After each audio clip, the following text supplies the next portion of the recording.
Mari kita sama-sama escuchar Evangelio. Aleluya, aleluya.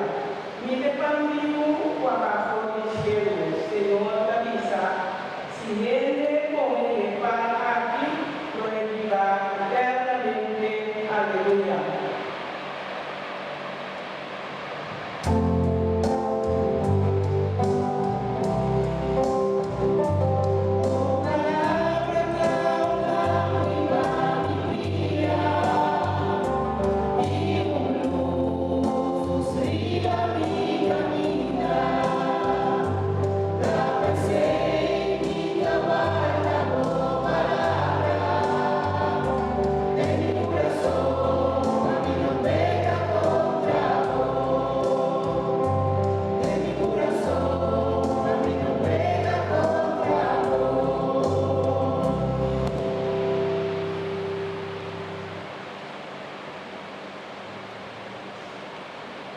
Señor sea con vos.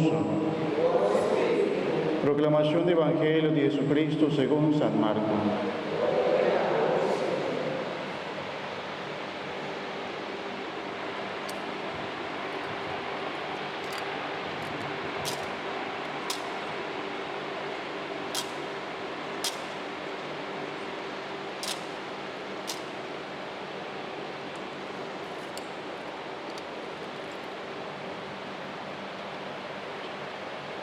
Riva promedia di pan asimo, esta pan sin surdec, dia quellam di Pascu tabata sacrifica.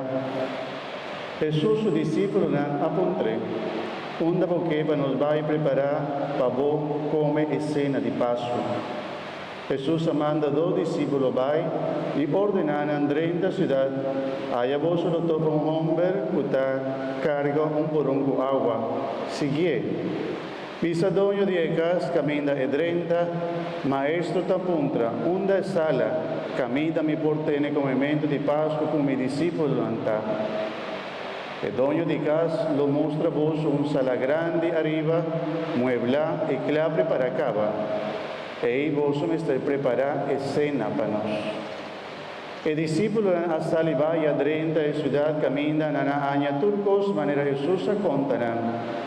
Nana preparare comimento di Pascua. Mientras Nanta bata come, Jesús acoge pan, reza oración para llamar a Dios danqui, quebre pan y dona a su discípulo nan y avisa. Toma, esa quita mi culpa. Después él acoge cáliz de viña, reza oración para llamar a Dios danqui, pase panan y tú la bebe por DJ. Después él avisa nan. Esa quita mi sangre de alianza, voluntad drama para opiende. En verdad, te avisa vos, lo mino bebe de fruta de vendro y fimas te día mi bebé nuevo del reino de Dios. Después de canta e himno, nana sale paseo de Olefi. Palabra del Señor.